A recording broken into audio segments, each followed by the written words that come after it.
Okay, so let's take a look at a real world example of machine learning. So it's just people who are actually working on machine learning in Netflix day in, day out, and they'd be sharing their experiences. So for the moment, just try to have a look. Don't worry, we'll be going into the theoretical part of machine learning just after this video. At Netflix, we have over 120 million members. They span the whole globe across 190 different countries, as well as a diversity of titles, content, comedies, and dramas.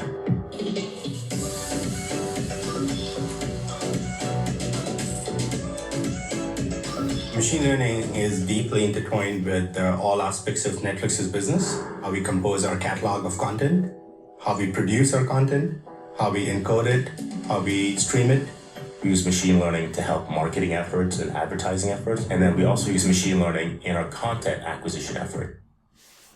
Okay, so this was just a quick snippet or a video on machine learning in real world.